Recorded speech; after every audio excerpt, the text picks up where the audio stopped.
Thank you for joining me. I will be tracing the history of syndicated American cartoons, primarily from the 1960s, during America's first golden age of animation, to the early 2000s, and touching on this decade that we're in a bit. I will use some of the most iconic and popular cartoon characters and shows to trace the progression from the early broadcasting of theatrical shorts to the development of more children's orientated content to the full-blown commercialization in the 80s. After the 80s and the influx of revenue into children's television through that commercialization, as well as the rise of cable TV, this leads to a second golden age of American animation that we are still essentially experiencing today. The history of syndicated American animation has been driven by the brands connected to children's related content and not necessarily the content itself. This is demonstrated through the branding connected to animated characters of Disney and Warner, especially like Mickey Mouse and Bugs Bunny, who become iconic characters with a relatively limited amount of content. When compared to cartoons made after the 1980s, you consider just how well these characters are known. There is around 130 Mickey shorts, but Mickey's been around since the 30s, and that's relatively not a whole lot. This was due to the limited distribution of the three-network system, the expense versus return on animated content on television, and sustaining the brand through other mediums such as the merchandise and the comics. So the golden age of animation originally established American cartoons as a viable product economically and culturally. Again, you had characters like Mickey Mouse, Donald Duck, Popeye, Tom and Jerry, Bugs Bunny, and all the Looney Tunes. They become widely popular animated shorts.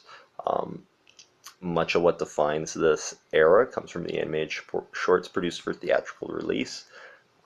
George Feltenstein, head of classic DVD releases for Warner Home Video, noted that Popeye and Woody Woodpecker are never really intended for the children's market. They were made for movie theaters and enjoyed decades of theatrical success before they were turned into kids' TV entertainment. The 1960s, where my analysis really begins, would be defined mostly by the syndication of shorts originally broadcast in theaters. Part of what drives this shift would be the verdict of United States versus Paramount Pictures.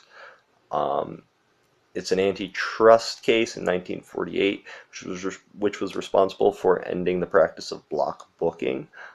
Studios would no longer be able to force theaters to purchase their features and shorts together as a package deal. Shorts would have to be sold on their own, and you just couldn't get as much value for the shorts, so there just wasn't as much money in it post 1948. So by the late 1950s, the budgets for a lot of animation studios was really getting cut back.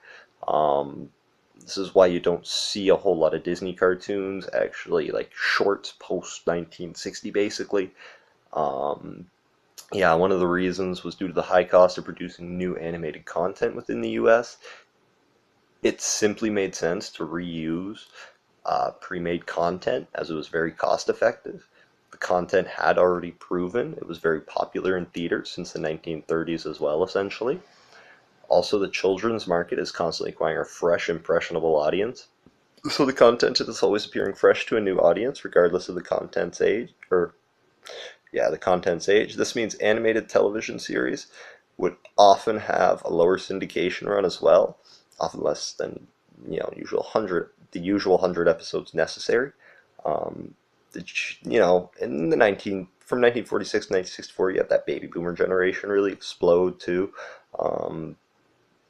So you have about 70 million babies show up. 85.9% of households have a television by 1960. So the numbers in the market are definitely there at the time. This expansion of population and reach meant there was a greater economic viability for children's-based programming than ever before.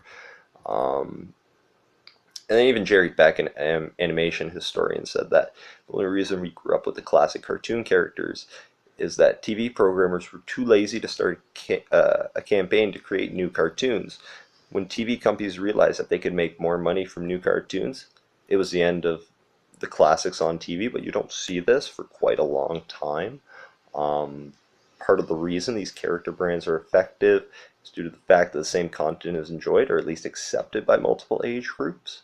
Um, this effectively establishes and endears the brand in order to sustain popularity and interest across a wide variety of audiences who possess varying economic control. It's worth noting that originally cartoons became popular among adults through cinema, as I previously mentioned. It's not until really the 1950s that they start to be geared towards kids. As they realize that the shorts are starting to make their way on TV, you start to see more of that kind of content. So we'll begin by discussing the histories of the iconic animated Disney characters such as Mickey Mouse and Donald Duck, and Warner Bros. And Looney Tunes.